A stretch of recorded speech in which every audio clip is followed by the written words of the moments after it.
Olá, espectadores da BMC News, eu sou Mário Goulart, o Analisto. Estamos em mais um episódio do Analisto Visita, aqui em Florianópolis, visitando a Neoprospecta, uma empresa formada aqui na ilha de Santa Catarina, no Sapiens Park, um enorme parque de inovação que existe no norte da ilha, na região de Canasvieiras. E nós vamos fazer uma visita, visitar laboratórios, conversar com o CEO e fundador. Vem comigo!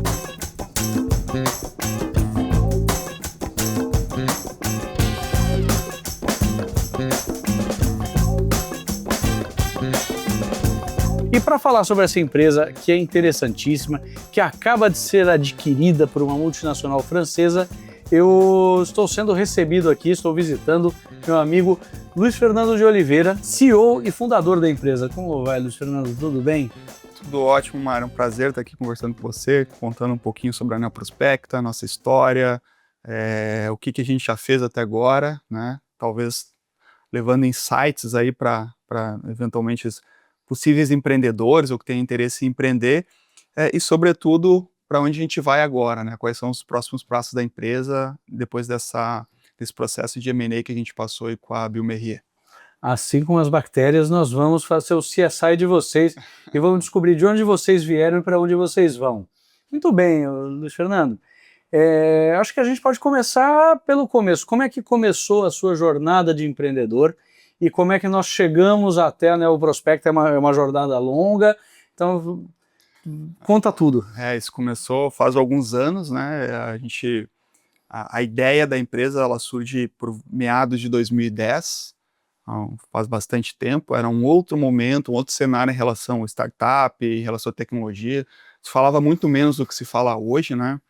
Na época não existiam ainda essas grandes startups, né, esses unicórnios, então isso começa a vir, acho que meados de 2015, que as coisas começam a acontecer mais nessa área de startup aqui no Brasil, e é um cenário que, quando a gente fala em startup, em tecnologia, a gente está falando de biotecnologia, que é totalmente diferente do universo de software, que era o que o Brasil está bem mais acostumado, né?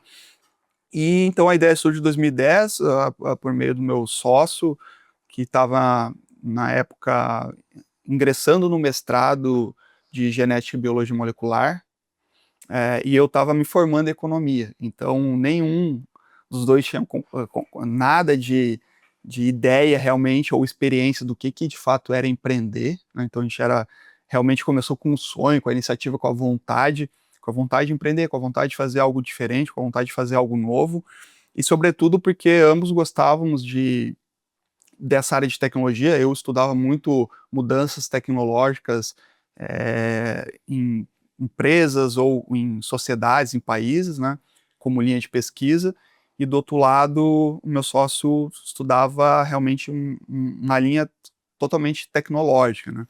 Aí na época da gente abriu a empresa, no período com mais 2 sócios, né, que ficaram um pouco tempo no negócio, saíram, e aí primeiro capital da empresa, isso lá em 2010 ainda, a gente não tinha nem não tinha aberto formalmente a empresa ainda, a gente ganhou um prêmio de empreendedorismo Santander, que na época foi R$50 mil, e a gente acabou ficando com 30 mil, a maior parte ali o grande irmão levou, né? Mas foi um capital que a gente conseguiu abrir a empresa, abrir o escritório e começou a sonhar um pouco mais, tornar aquele sonho um pouco mais real, né? E nesse período a gente foi apresentando em eventos o nosso negócio, foi tentando tangibilizar um pouco mais esse negócio, tornar algo que era só um sonho, algo real. E nesse período a gente ganha mais um prêmio, né, e consegue ter mais um capital, só que desde o início a gente percebe, e por experiência, que o negócio que a gente está, ele é muito drug discovery, né, a gente chama, que é muito intensivo em capital, em recurso, né, você precisa montar biotecnologia, uma área que você precisa montar laboratório, você precisa ter pessoas, pesquisadores, né, então você precisa ter insumos para fazer experimentos. Então, equipamento deve ser caro. O equipamento é muito caro, né? Você tem um sequenciador, não é uma tecnologia nacional, uma tecnologia internacional bastante cara. E logo a gente também percebe que o modelo inicial que a gente ganhou os prêmios era um modelo muito drug discovery, ou precisava muito recurso, que basicamente era a gente ter enzimas, achar enzimas, ter um marketplace de enzimas na biodiversidade, utilizando técnica de metagenômica, que é o grande know-how da empresa, né, que é trabalhar com genômica e bioinformática, assim, sendo bem, de uma forma bem simples, genômica é você trabalhar, então, com o DNA, né, usando técnicas de sequenciamento, né, trabalhar com DNA, seja de humanos, seja de micro-organismos, seja de plantas. No nosso caso, a gente trabalha especificamente com o DNA de micro-organismos, né. E a bioinformática é basicamente você pegar esses dados, né, que o sequenciador ele vai gerar lá, para quem, né, não lembra lá, mas lá da biologia, lá na sexta, sétima série, você tem o ATCG, que é o DNA ali, né, tem o ATCG. Adenosina, citosina, tiamina e guanina. Oh, exatamente, você tá lembrando. Pô, eu tô com a memória boa ainda. Olha, eu não vejo isso aí desde o vestibular. E aí, exatamente, você, então, com o sequenciamento, você consegue fazer essa leitura de seres vivos, né? E com a bioinformática, você, então, vai basicamente classificar esse dado, são milhares de dados que você vai gerar numa determinada amostra, você consegue, então, analisar e confrontar com o banco de dados, através de pipelines biocomputacionais, e aí, de fato, tem um resultado lá no final. No nosso caso, a gente, então, analisa comunidades de micro-organismos, né? Sejam micro-organismos de superfície, sejam micro-organismos em alimentos, e a gente consegue classificar toda aquela comunidade que está habitando, que está vivendo ali naquele produto, naquele alimento, né? Mas voltando um pouco na história, então, logo a gente percebeu que aquele modelo de fazer um marketplace, ele precisava de muito recurso, e que a gente precisava de um outro modelo de negócio com a nossa tecnologia que a gente conseguisse monetizar mais rápido, né? Que a gente conseguisse ter recurso mais rápido. Afinal, a gente tá no Brasil, o Brasil é uma realidade. As experiências que a gente tem de empresas que deram certo foram empresas principalmente de software, nessa área de tecnologia, que tem uma monetização rápida, né? Que você consegue gerar receita. Faz o produto, valida, bota no mercado, aquele modelo Lean, né? A padrão americano, e consegue gerar uma receita, e se for um negócio bom, você consegue escalar. Então a gente começa a buscar alternativas com a nossa tecnologia de negócios que a gente conseguisse resolver um problema escalando aquele negócio e gerando receita.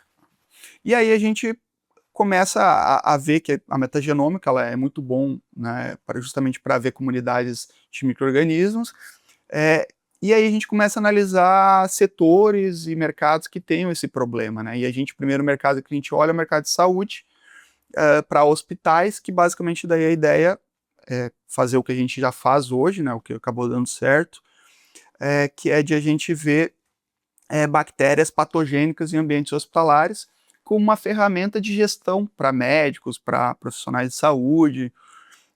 E aí, nesse período, então, volta já ali 2011, a gente começa a buscar fundos de investimento, que mesmo a gente optando por um mercado que geraria receita mais rápido, ele é um mercado, quando se fala de biotech, que você precisa de tecnologia, você precisa de equipamentos.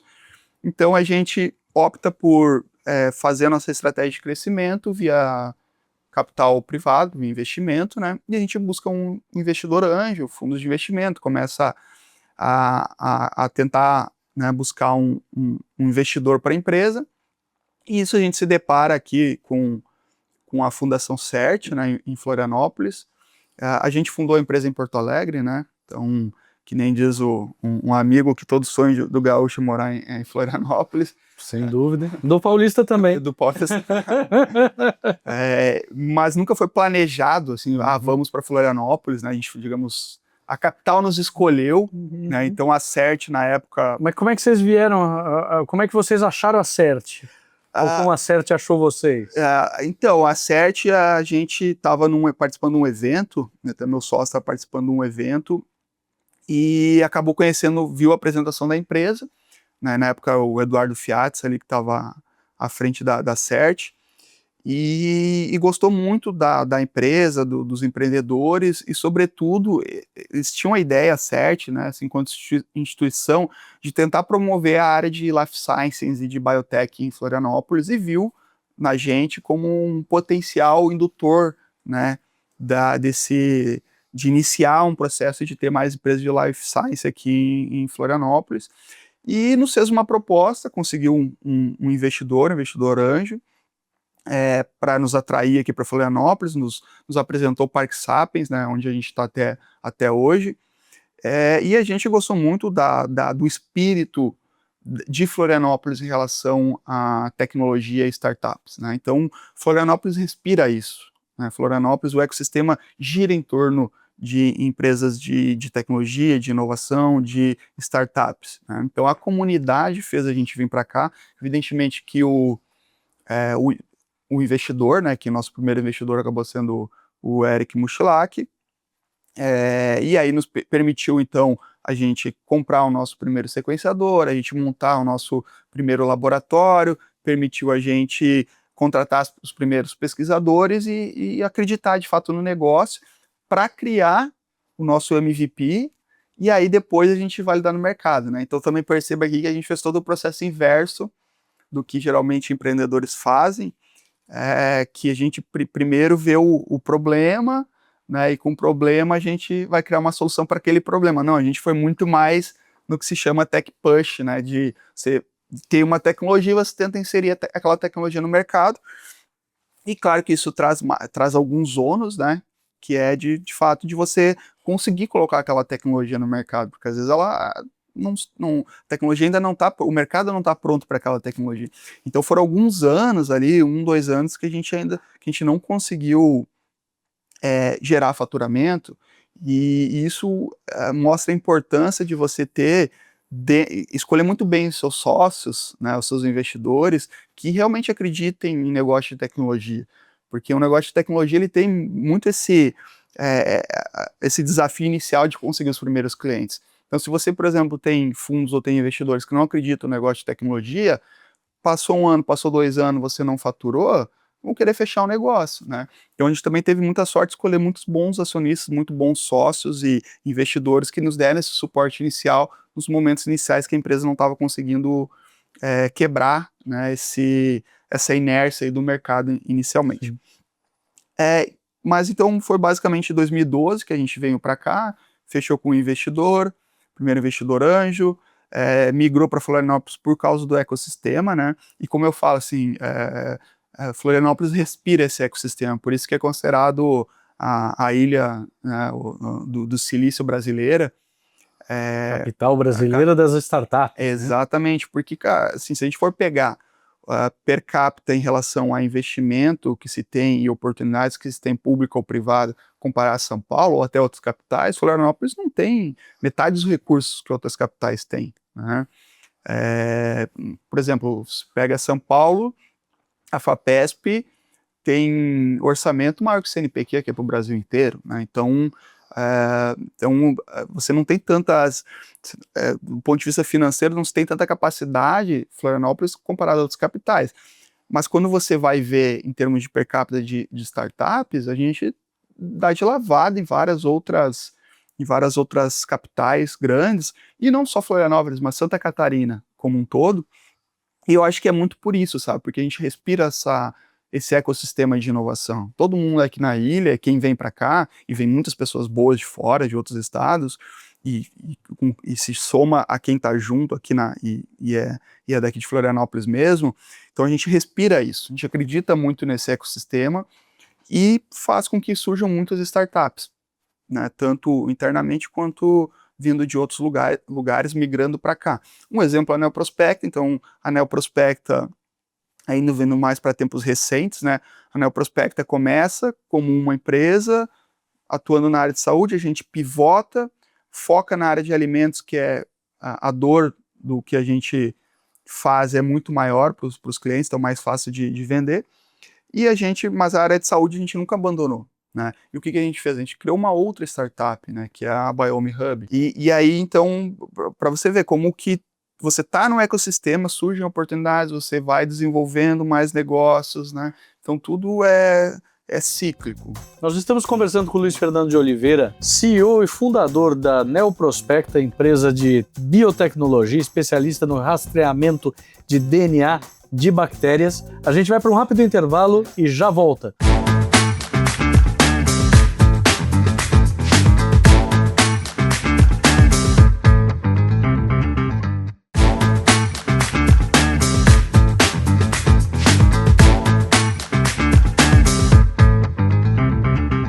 Bom, espectadores da BMC News, estamos de volta aqui com o Analista Visita, conversando com o Luiz Fernando de Oliveira, CEO e fundador da Neoprospecta, empresa que é a verdadeira CSI das bactérias. Mas você falou, puxa, nós criamos um primeiro modelo e aí tivemos dificuldade para faturar. E aí a gente descobriu um outro negócio. Como foi esse momento de falar, puxa, aqui não está dando... vamos virar para cá, vamos pivotar para cá, que estou enxergando uma oportunidade aqui. Esse é um grande desafio, eu acho, do empreendedor, porque de um lado é um grande ponto positivo do empreendedor, mas é um grande desafio também, porque o empreendedor tem uma característica que ele acredita muito naquilo. Ele acredita no negócio, né? Então você sempre fica tentando um pouco mais. Você fica tentando um pouco mais, vai alongando, fala, não, agora vai dar, agora vai virar isso. E o negócio acaba não acontecendo. Às vezes você perde um pouco o time de pivotar e de ir para um negócio, talvez, mesmo que seja outro negócio ou outro mercado. Então, esse é um grande desafio de você conseguir fazer esse pivotamento de forma que aquele lado de coisas que você acredita, que você gosta, que é o seu negócio, você tem um pouco de humildade e fala, pô, acho que não tá dando, vamos tentar outro negócio. E isso foi um pouco difícil, porque a gente ficou quase 1 ano, 2 anos tentando, quebrando a cabeça, acreditando que ia um pouco mais, que ia dar certo, que o negócio ia virar. Então, o que aconteceu foi que a gente estava no mercado de saúde, que é um mercado na área de hospital muito difícil de faturar, né, pelo modelo de remuneração. É um modelo de remuneração chamado Fee for Service, né? Onde você paga por serviço, independente da qualidade dos hospitais. E não tinha muita adesão de contratar o nosso serviço, mas só, né, agora acho que só falar o que a gente faz de fato, né? Então, como o Mário falou, a gente é a CSI das bactérias, né? A gente usa, então, ferramentas genômicas, sequenciamento de DNA, bioinformática, para a gente entender desafios relacionados à microbiologia, né? A contaminações de algum produto, de algum alimento, de algum lugar, de alguma superfície. E como a gente analisa o DNA, e com essas técnicas de bioinformática, a gente consegue traçar exatamente como que aconteceu aquela contaminação, da onde vem aquela contaminação, quem é aquela bactéria, e a gente ajuda o cliente a resolver aquele problema, né? E resolvendo esse problema, o cliente consegue não ter perdas, não ter contaminação no seu processo. Só que a saúde, por todo essa complexidade, né, quando eu falo saúde aqui eu estou falando de hospitais, nunca teve muita adesão. A gente até conseguiu alguns clientes, conseguiu os nossos primeiros clientes iniciais, a gente conseguiu ter uma boa repercussão em termos de solução, de ser uma empresa inovadora, as empresas nos procurar, os hospitais nos procurarem, mas a gente nunca conseguiu ter uma curva de crescimento, né, para sustentar, para fazer o break-even, para pagar as contas. E a gente, enfim, estava queimando muito caixa, e aí foi um misto, assim, de pressão, né, dos investidores, e tem esse lado que não é ruim, né, você ter um pouquinho de pressão, da necessidade de a gente faturar, de mostrar que a gente tinha uma curva de escala que a gente poderia conseguir chegar e a empresa ser rentável. E aí a gente começa a diversificar para outros mercados, mas de forma em tentativa e erro, né? Batendo na porta. Isso, na época, eu era diretor de negócio, estava à frente toda da área de negócio, e a gente começa a bater de porta em cliente, né? E a gente queria fazer que o negócio funcionasse. E aqui é muita resiliência, aqui é muita vontade. Mas até que ponto, né? E às vezes a gente se pergunta em jornadas de empreendedor, quando que o excesso de resiliência já não começa a virar loucura e você tem um sunk cost, um custo já comprometido, não só de dinheiro, mas de tempo, de emocional até, de investimento da tua energia ali, e você passa a ignorar completamente as evidências racionais de que você está num barco furado. Eu já vi isso bastante em histórias de empreendedores que não deram certo, que eles, puxa, não, mas eu tenho que mostrar que eu sou resiliente, eu vou mais, só que ele já passou o timing do negócio dele, aquilo, a ideia, talvez a proposição de valor não se mostrou tão acertada. Você consegue falar um pouco sobre essa diferença? Qual a diferença? Onde você sente um momento que a resiliência passa a virar loucura? Eu acho que esse é o ponto mais difícil para o empreendedor, né? Porque é o negócio da sua vida, né? Você doou tudo aquilo, a causa, né? Você acredita no propósito. E é uma linha muito tênue você conseguir entre realmente o que é resiliência e o que é loucura. E como você falou, às vezes a janela de oportunidade passa, às vezes o negócio não é tão bom, às vezes o mercado não está tão preparado. O que eu acho, assim, isso é um erro que todo empreendedor vai cometer em algum momento, porque a linha é tão tênue, porque você tem que ter um equilíbrio máximo entre você ter a resiliência e não tornar isso loucura, né? E ao mesmo tempo você ter a sensibilidade de saber que aquilo ali não deu certo. Então é algo muito tênue e muito difícil, assim. Eu acho que agora, por ter passado toda essa experiência, eu estaria muito mais preparado para tomar a decisão certa, né? Então, no nosso caso, eu acho que foi... Talvez a gente tenha passado um pouco a resiliência. Porque a gente chegou em momentos que a empresa precisou fazer follow, que a empresa precisou ter mais capital, porque ainda não tinha atingido o break-even, que a empresa quase quebrou, assim, ela chegou em vias de quebrar. Então, se a gente talvez pudesse ali ter desacreditado na empresa e ter procurado outras oportunidades de empreender, fazer outras empresas, mas a gente chegou a extrapolar um pouco o limite do racional, assim, de você se mostrou acertado, né? Mas agora contar a história olhando para trás é muito mais fácil, né? Aí fica totalmente mais fácil contar a história. Eu acho que a gente chegou a cruzar o limite do que era aceitável, né? E aqui eu acho que, evidentemente, na vida, sorte, no sentido de aleatoriedade, ela nos ajudou, porque chegou um momento que a gente, de fato, conseguiu faturar. Mas aqui eu acho que a única resposta é a experiência, né? A experiência vai te trazer sabedoria, você ter passado por aquilo vai te trazer sabedoria. E aqui, de novo, eu acho que as pessoas que você tem ao redor, né? Você ter pessoas certas que já passaram por isso, principalmente em um negócio tão desafiador que é investir em tecnologia. Então, você ter pessoas que tiverem experiência, pessoas boas, sócios, investidores, então isso pode fazer, e eu acho que ter humildade, né, de escutar os outros, assim. Sim. Eu acho que ter humildade é o principal ponto, assim, né? Você não achar que é o dono da razão. Se você conseguir escutar os outros que tiverem experiência, eu acho que você vai conseguir tomar melhores decisões. Nós estamos conversando com o Luiz Fernando de Oliveira, CEO e fundador da Neoprospecta, empresa de biotecnologia, especialista no rastreamento de DNA de bactérias. A gente vai para um rápido intervalo e já volta.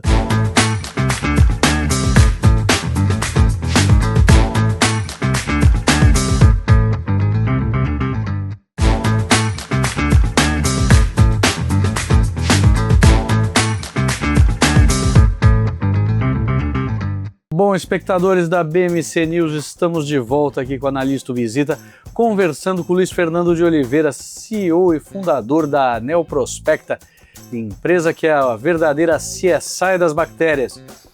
Mas aí, Luiz Fernando, você passou aquele momento da arrebentação, a água saiu do seu pescoço e eu falei, respirei, opa, não morri, mas ainda não estou bem, ainda tem que nadar.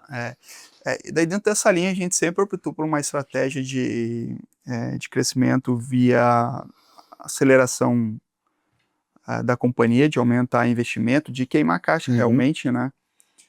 E aí optou sempre por uma estratégia de fundos de investimentos, e a gente fez vários fóruns, várias rodadas de investimento, né? Então passou de investidor anjo, daí vem um fundo de investimento, aí vem um investidor estratégico, né? Então a gente foi passando por diversas rodadas, de acordo com cada momento que a companhia estava passando, né? Então o primeiro desafio é você ter um produto, né? Você está investindo para ter um produto, uma solução para o mercado.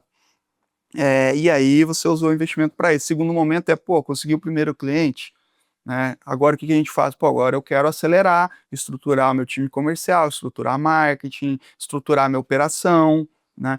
Aí a gente sempre optou por essa estratégia de venture capital, né? Aí trouxe lá o segundo fundo, depois trouxe o terceiro fundo.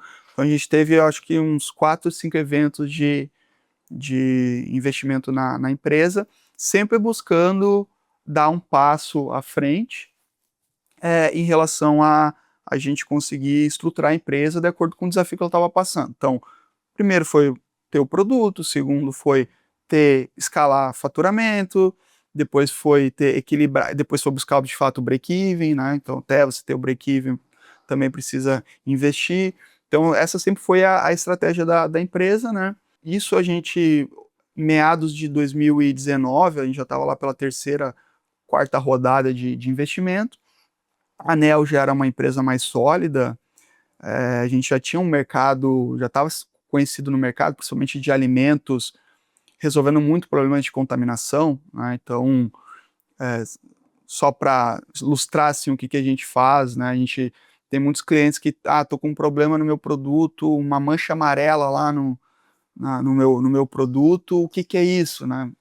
Eles nos enviam isso, a gente vai lá na fábrica, faz uma investigação, desde a matéria-prima até o produto final, e depois consegue, com ferramentas visuais, traçar mostrar para eles de que forma aconteceu aquela contaminação, e trazer vários insights para o cliente, ajudar ele a melhorar o padrão de qualidade dele.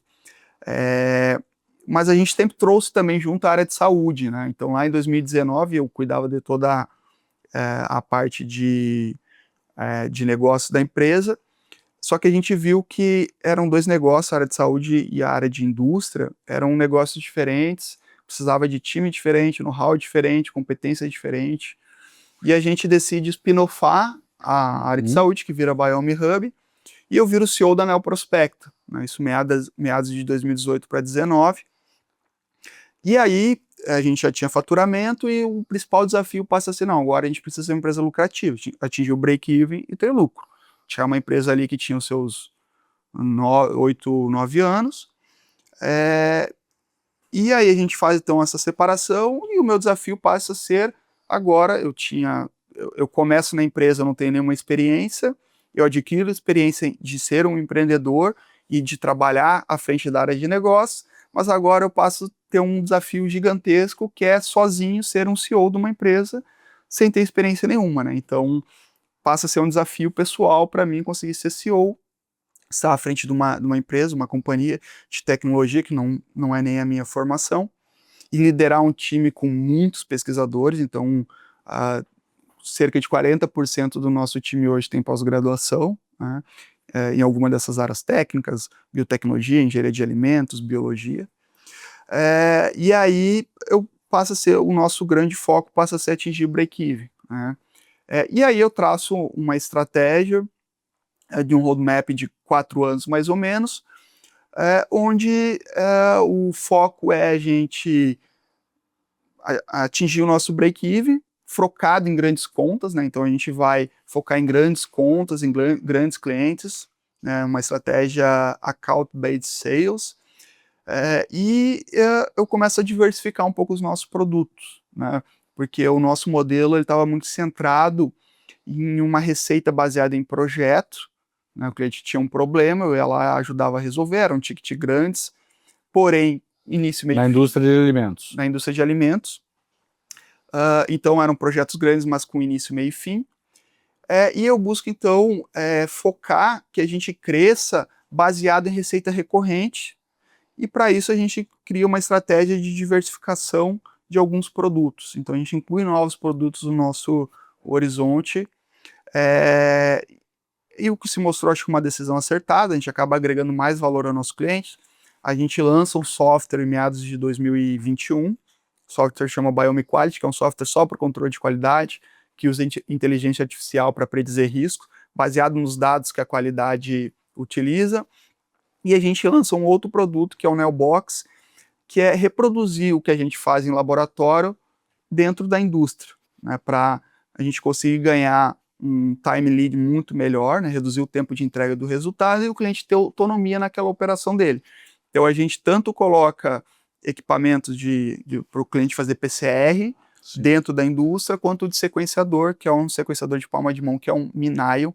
Então o cliente tem a liberdade de operar dentro da indústria dele, ganhando, e a gente migra um pouco do modelo de serviço, e grande parte da nossa receita começa a crescer com receita recorrente, que era a primeira premissa da nossa estratégia, né, migrar a maior parte da nossa receita para receita recorrente, e segundo, produtos que tenham recorrência e que dê essa autonomia para o cliente usar isso de uma forma mais perpétua, de uma forma mais perene, né, e não só como um projeto início, meio e fim.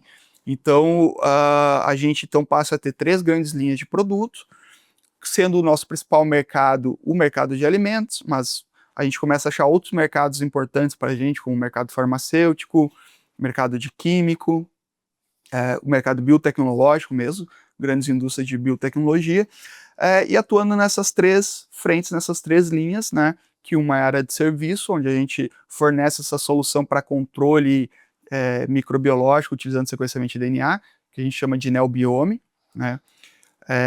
O segundo, o software Biome Quality, que é um software SaaS para o cliente usar com os dados dele mesmo, usar esse software, com diferentes features e com inteligência artificial. E o terceiro, basicamente, uma solução para o cliente fazer análises em loco na fábrica dele, utilizando diferentes tecnologias de biologia molecular, e ter essa flexibilidade de ele rodar. Mas perceba que todas as estratégias que a gente migrou são complementares, porque a gente vai no cliente, a gente descobre o problema que ele tem de um determinado micro-organismo, a gente ajuda ele a ir para um outro patamar de qualidade com software, né, de qualidade, digitalização de dados, utilizando inteligência artificial, e por fim a gente faz com que o cliente faça na rotina dele análises que são importantes para ele monitorar a qualidade de micro-organismos específicos. Então a gente fechou um ciclo dentro de uma estratégia de agregação de valor para o cliente, né, que agregasse muito valor para o cliente em relação à qualidade de microbiologia, e do outro lado, no nosso olhar, que a gente tivesse uma estratégia de receita recorrente. Sim. Então esse foi o foco da empresa nos últimos 3, 4 anos, e aí a gente passa a ser, com certeza, na América Latina, a principal referência em soluções genômicas e dados para a área de microbiologia e qualidade. Perfeito. Luiz Fernando, como é que funciona esse ciclo? O cliente vai lá, coleta uma amostra, e aí o que acontece com a amostra que ele coletou? Como é que ela é processada? Como é que vocês chegam na informação que vai adicionar valor para o cliente? Bacana. O cliente nos procura, né, a gente vai atrás dele, a gente tem uma primeira reunião, né, com um time de especialistas, e a gente faz um desenho amostral para aquele cliente, ele nos passa lá qual que é o problema que ele está, quais são os impactos e as consequências, e a gente então faz um desenho experimental, né, faz uma reunião inicialmente online mesmo com aquele cliente, e no primeiro momento vai um especialista do nosso time, visita aquela fábrica, entende como que é aquele ciclo de produção, finaliza esse desenho experimental, a gente envia todo o material de coleta para o cliente coleta de todo o processo dele, então vai coletar da matéria-prima, da superfície dos processos, vai coletar amostras alíquotas do processo, né? Então você tem indústrias que são mais abertas, indústrias que são mais fechadas, né? Que você vai pegar lá, por exemplo, parte do mix que tem de um iogurte, você vai pegar da metade do processo, né? A amostra você consegue ir lá no equipamento e pegar aquilo. e você pega o produto final. Então você faz uma ampla rastreabilidade, uma ampla coleta em todo aquela linha de produtiva, e as amostras vêm para a Neoprospecta, né? Então eles nos enviam essas amostras, a gente tem um setor de logística que ajuda nesse processo de coleta. Inclusive a gente faz isso fora do Brasil, né? Inclusive hoje a gente tem uma pessoa que está na Costa Rica, né? A gente tem um cliente na Costa Rica, está visitando, né? Um especialista da Neoprospecta está visitando esse cliente.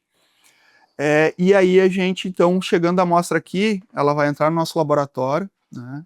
A gente faz, então, a extração do DNA, preparo, que se chama preparo de biblioteca, depois faz o sequenciamento de DNA no equipamento, e no final sai aquele dado lá, o TCG, e a gente faz essa análise bioinformática e coloca essa informação num software. E o software tem várias features nesse software, várias funcionalidades que o cliente consegue, então, entender o que aquele micro-organismo causa, qual que é o problema daquele micro-organismo. Então ele consegue, através de toda essa informação genética no software e através de várias funcionalidades desenvolvidas especialmente para aquele cliente entender aquele problema, ele consegue, então, ver lá visualmente, de uma maneira visual, qual que é o problema, onde que está aquela contaminação, o que o cliente tem que fazer para resolver aquele problema, né? Então ele tem uma plataforma de software que ele vai receber aquele dado lá, e junto a todo esse dado e esse software, essas ferramentas, tem um especialista que vai ajudar o cliente, né? A fazer o link, entender o problema, ver as nossas soluções e como que essa solução consegue ajudar o problema, fazer esse matching. Bom, aí vocês chegaram no seu ponto de lucratividade, construíram uma carteira de clientes bem vasta, né? Você pode contar para a gente quem são os seus principais clientes hoje? Claro, claro. A gente trabalha dentro do mercado de alimentos, né? A gente tem 3 principais segmentos, que é bebidas e sucos, lácteos e proteína, né? Então, dentro dessa cadeia, porque justamente a gente trabalha muito mais com clientes que têm produtos que alta atividade de água, daí você tem risco de contaminação maior, né? Porque já tem micro-organismos ali, é mais fácil contaminar, etc. Lácteos e proteínas são extremamente perecíveis, Exatamente, né? são extremamente perecíveis, né? E aí dentro desses mercados, a gente tem clientes aí como Fenza, Coca-Cola. No Brasil já trabalha Coca-Cola com a Fenza fora do Brasil. Nestlé, né, Danone, esses grandes clientes, esses grandes players do mercado de indústria de alimentos, ou já em algum momento trabalharam com a gente, né, ou ainda trabalham com a gente. Porque a natureza de você ter uma contaminação e ter riscos é inerente do processo, né? E o nosso trabalho, hoje, ele não visa só resolver problemas de contaminação, mas ajudar o cliente a ter um patamar muito melhor de qualidade com essas novas tecnologias, né? Okay. E aí também a gente tem um mercado muito forte que é indústrias farmacêuticas, então a gente tem clientes como Organon, Merck, Geolab, Teuto, Pfizer, né? Então também trabalha com esses grandes clientes. Diria aí que esses são os maiores clientes da nossa carteira. Nós estamos conversando com o Luiz Fernando de Oliveira, CEO e fundador da Neoprospecta, empresa de biotecnologia, especialista no rastreamento de DNA de bactérias. A gente vai para um rápido intervalo e já volta.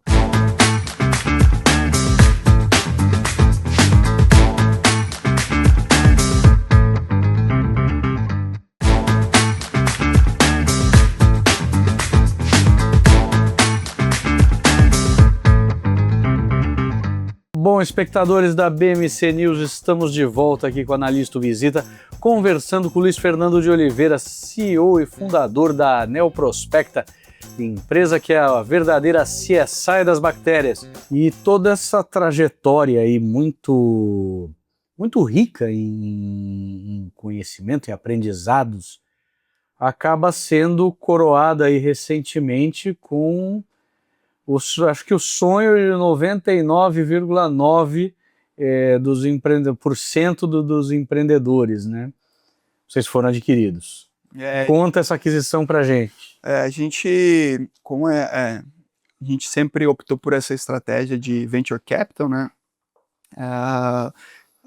Essa estratégia quem investe, né, os fundos de investimento, principalmente, eles têm início, meio e fim, né, porque o foco deles é investir num negócio para no futuro ter uma rentabilidade, um retorno sobre o que foi investido.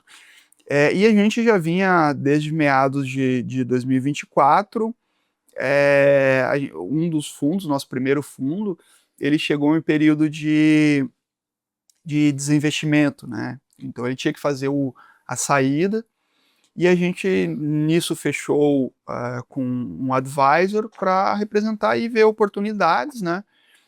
De eventualmente fazer uma saída parcial ou uma saída total, se fosse bom para todo o grupo de acionistas.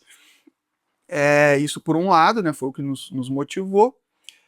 Por outro lado, eu acho também que investidores, e principalmente fundos de investimento, e mesmo fundos estratégicos, eles têm um momento muito importante de colaboração, né? Evidentemente o recurso é fundamental e o Smart complementa isso, né, para ajudar a empresa a crescer. E a gente também estava chegando num momento já que o ciclo de contribuições, no momento que a gente estava chegando, dos fundos já tinham se encerrado, e a gente também precisava de alguém por trás que realmente nos ajudasse a atingir um outro patamar, né? Então, esse foi um segundo motivo, um segundo vetor que fez a gente também, aí pelo lado dos empreendedores, se motivar em buscar, eventualmente, compradores que tivessem muita sinergia com o nosso negócio, que nos ajudasse a crescer, porque, como você fala, assim, o sonho do empreendedor, eu concordo, eventualmente vender a empresa, mas, sobretudo, é fazer com que o seu propósito dê certo. E qual que é o propósito? É fazer um negócio acontecer, né? É fazer um negócio crescer. E aí você pode, de um lado, fazer um M&A, vender a empresa, e aí é uma forma de fazer a empresa dar certo, se perpetuar. Do outro lado, você pode, empresas, ter uma trajetória de crescimento muito grande, né? Virar um unicórnio, Nubank, ou uma empresa aqui mais do ecossistema, que é a Softplan, né? Que até hoje os três empreendedores, fundadores, estão no negócio, né? Não na operação, mas estão ali, não venderam, porque ficou um negócio muito grande, né? A maior empresa de software do Brasil, a Softplan. Então você pode ir para os dois caminhos. A gente, por ser uma empresa muito biotech, que precisa de muito capital, a gente estava crescendo, né? E a gente estava tendo muita oportunidade de internacionalizar a empresa. Só que a gente não tem know-how em outros países, de legislação, de como que é o mercado, a cultura, né, a estrutura do negócio. E você precisa replicar esse negócio aqui em outro país, é muito caro, né? Então, esse movimento, ele casa justamente com essa necessidade de saída dos investidores, né, com a necessidade de a gente conseguir acelerar e internacionalizar a empresa. E aí aparece no meio do caminho a bioMérieux, né, que é uma empresa fenomenal, é uma multinacional francesa, que está no Brasil aí desde a década de 40, 50, salvo engano. Uma empresa que tem subsidiária aqui, presente em 145 países, mais de 15 mil funcionários, que atua justamente na área de microbiologia e food safety, né? E que tem uma cultura totalmente parecida com a nossa, uma estratégia muito próxima da nossa, pensando do ponto de vista de quando se fala em novas tecnologias, né?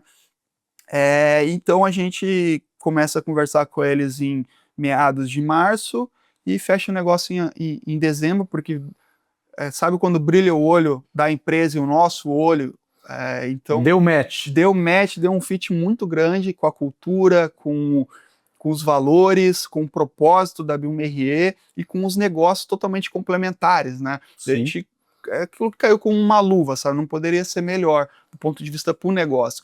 E a gente, como empreendedor, eu falo eu e meu sócio, né, como fundadores, a gente queria deixar um legado para as pessoas que acreditaram no negócio, né? E aí, quando eu falo as pessoas, a gente está falando tanto dos investidores, mas das pessoas que estão aqui, dos nossos colaboradores. A gente tem pessoas que começaram com a gente, né? Então, é muito importante que a gente deixasse um legado para o crescimento da empresa e que essas pessoas pudessem crescer dentro desse ecossistema. Então, a gente fechar esse M&A, essa parceria com a bioMérieux, vem muito nesse sentido, né? Então, acho que no final foi um dos melhores movimentos que a gente poderia ter tido pelo parceiro que foi, existiam outros interessados, mas a bioMérieux foi o parceiro que se encaixa perfeitamente no nosso, aliás, nós, né, se encaixamos perfeitamente no negócio deles, e o grande objetivo da bioMérieux é replicar o que a gente faz no Brasil e em outros países, né, que a gente teve muito sucesso no Brasil, agora replicar em outros países. A gente começa na América do Sul, na verdade América Latina, a gente começa já em 2025 com foco México, Argentina e Colômbia, e a gente, 2026, 2027, já prevendo ir para a Europa e os Estados Unidos, né? Perfeito. Então mostra o quanto o Brasil tem de potencial de fazer tecnologia, de fazer soluções, de fazer inovação, de fazer,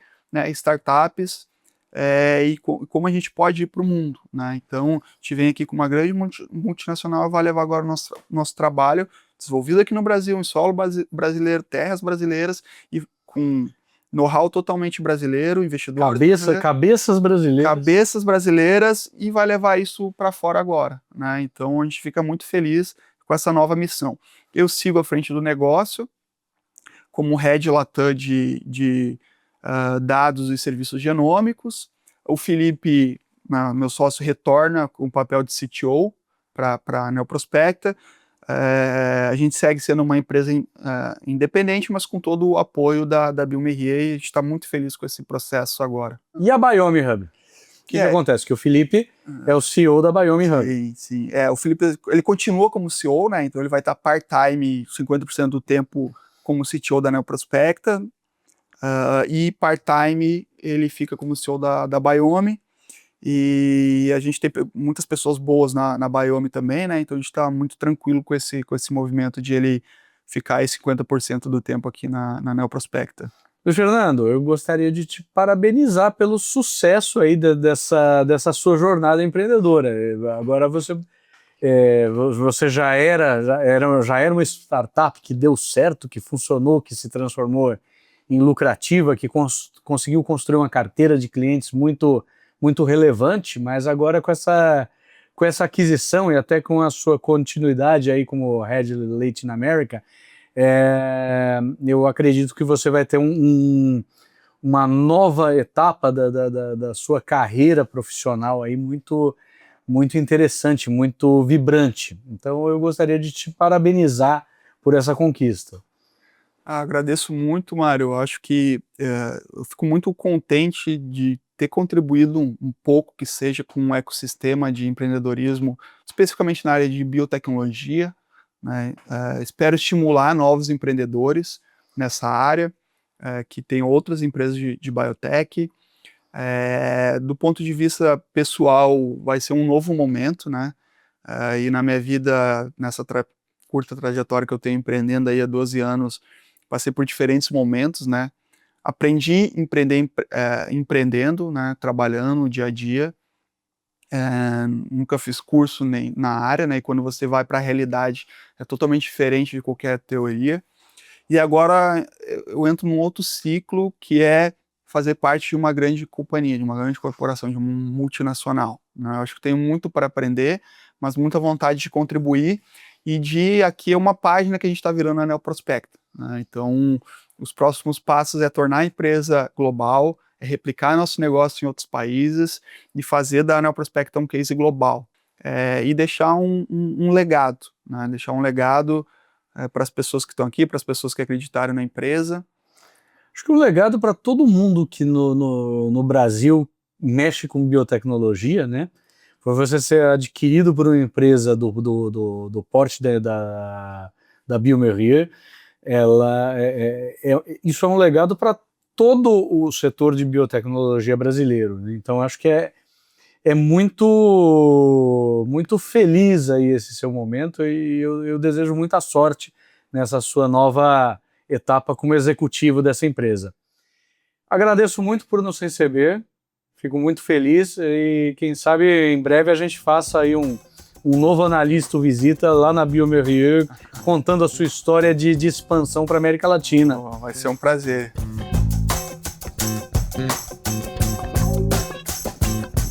Muito bem, espectadores da BMC News, estamos aqui com a Ana, que é supervisora do Laboratório de Análise de DNA da Neoprospecta, que vai explicar um pouquinho como é que funciona o sequenciamento de DNA, mostrar as etapas cruciais do processo. Aqui na Neoprospecta a gente recebe vários tipos de amostra de alimento, amostra de diferentes setores da indústria para processamento e identificação de micro-organismos e para conseguir dar soluções para os nossos clientes, né? Essa aqui é a nossa sala de recebimento de amostras, aqui que a gente faz toda a descaracterização da amostra, porque pode ser um produto de um cliente conhecido, né? Então a gente tem que descaracterizar para manter a sua confidencialidade do processo e a qualidade do processo, né? Essa amostra é encaminhada para uma série de etapas de enriquecimento, processos de laboratório, né? Onde a gente faz uma série de incubações, se aumenta o número de micro-organismos presente na amostra para conseguir identificar esses micro-organismos, né? Nessas cabines de fluxo laminar, que a gente chama, é onde a gente faz o processamento da amostra. Aqui a gente faz uma etapa de pesagem, a gente transfere essa amostra para um meio de cultivo. O meio de cultivo que vai fazer a amostra se multiplicar, o micro-organismo se multiplicar, e a partir disso que a gente vai ter material genético suficiente para fazer o sequenciamento. Então, uma vez que a gente tem essa amostra com bastante número de micro-organismos, a gente tem que extrair o DNA. Aqui temos um extra, que automatizamos os nossos processos. Então, para fazer essa extração, a gente utiliza robôs. Então, aqui a gente utiliza, por exemplo, esse robô para fazer a extração de DNA. Esse robô, então, ele pega uma amostra e ele vai transferindo os líquidos necessários, os reagentes que são necessários para fazer todas as etapas de extração de PCR. E naquele robô que temos lá atrás, é onde a gente faz todas as etapas de PCR. Essa aqui é a sala onde acontece a mágica, onde a gente faz o sequenciamento das amostras. Nesse aparelhinho, a mágica acontece. A mágica acontece aí. Literalmente. Que ele vai conectado ao computador e somente com umas gotinhas de amostra a gente consegue sequenciar amostras. A gente consegue identificar o que tinha naquela amostra que a gente recebeu inicialmente. Pega todas essas imagens aqui. A gente também utiliza outra plataforma de sequenciamento, que é a plataforma Illumina. Essa plataforma permite também identificar em vários tipos de matriz o tipo de micro-organismo que é o alvo ou que está gerando problema na indústria. Essa sala aqui é uma sala limpa, é uma sala onde não entra amostra, não entra micro-organismo, somente é produzido tudo que vai ser utilizado no restante das outras salas, tá? Perfeito. Então, depois de ter recebido uma amostra, processado ela, extraído o DNA e sequenciado, tudo isso chega para o time de análise de bioinformática, que encaminha para o time que tem que liberar um resultado. O Analista Visita dessa semana fica por aqui. A gente volta na semana que vem com novos cases aí de empreendedorismo, inovação, tecnologia, carreiras. E aguardo vocês lá. Muito obrigado, um abraço.